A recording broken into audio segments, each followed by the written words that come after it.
Bueno, vamos a empezar con lo que sería la explicación de polarización inversa y directa de un diodo semiconductor.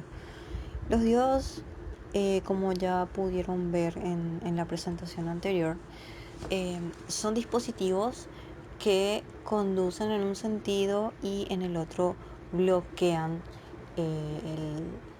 el paso de la corriente eléctrica, ¿verdad? Entonces, si nosotros vamos a hablar de polarización directa o inversa, podemos fijarnos aquí en la pantalla que la polarización inversa impide el paso de la corriente, es decir, que cierra. Em, Se asemejaría esta conexión a un interruptor de manera abierta. Entonces, como está abierto, aquí no circula corriente. Entonces, en este punto, la lámpara de aquí está apagada. En cambio, cuando nosotros conectamos de manera directa, es decir, positivo con positivo y negativo con negativo, obtenemos la polarización directa.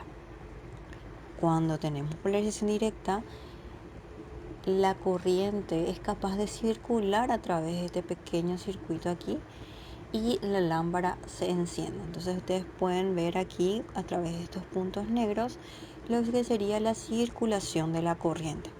Ahora bien, un ejemplo demostrativo de uno de los ejercicios básicos que están en su ejercitario sería este de aquí, en donde yo tengo dos diodos que tengo que conectar. Vamos a conectar juntos esto aquí, con esto, con esto y aquí. Entonces, de esta manera, positivo con positivo, negativo con el negativo. Aquí tenemos una polarización directa de ambos diodos, por lo que la lámpara puede encenderse. Entonces, si yo voy a dibujar el circuito equivalente, tengo aquí dos interruptores que están en on, o sea, están en verde aquí. Es decir, si yo voy a representar este circuito de polarización directa con dos diodos polarizados directamente, son dos interruptores que están cerrados. Por eso la corriente es capaz de circular. Entonces, ¿cómo yo voy a medir la corriente o qué corriente? Dice una de las preguntas. La única corriente, como es un circuito serie, la única corriente que va a circular a través de él, de este circuito, dicho sea de paso, va a ser la corriente indicada en el ejercicio. Es decir, si se fijan aquí, dice que son de 0,25 amperios. Aquí pueden ver que dice 257 miliamperios, que sería lo mismo de 0,25 miliamperios. Entonces, si yo quiero medir, justo acá tengo un voltímetro ahora, lo que yo voy a medir la corriente, por ejemplo, entonces tengo que colocar aquí esto en el negativo y esto aquí. Recuerden que un amperímetro se debe conectar en serie. Entonces yo voy a poner aquí y ahí mi circuito se cierra y tenemos 0,25 amperios. No da tan exacto, ¿verdad? Porque nuestros diodos no son diodos perfectos. Recuerden que existe diodos ideales, que son lo que sería el switch, ¿verdad? Y los diodos reales. Ahora, si yo voy a medir, fíjense que acá yo tengo 0,257, bastante exacto, ¿verdad?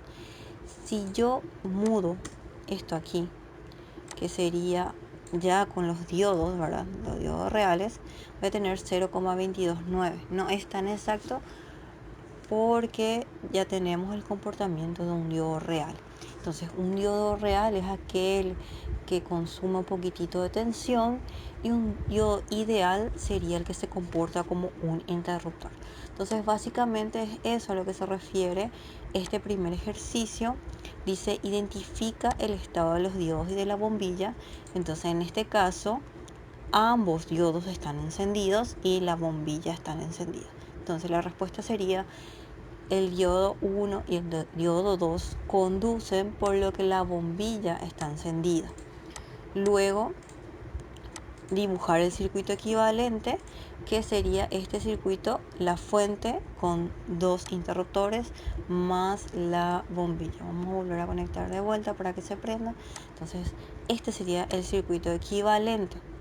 Y por último dice determinar el sentido y el valor de la intensidad de corriente, es decir, lo que estábamos analizando con el multímetro, ¿verdad? Los valores, si los valores nominales de las bombillas son 6,8 voltios y 0,25 amperios. Entonces, ya que circula una corriente aquí, es la corriente de 0,25 amperios. Y esa es la manera de resolver estos ejercicios de polarización directa de diodos. Entonces, así termina la explicación.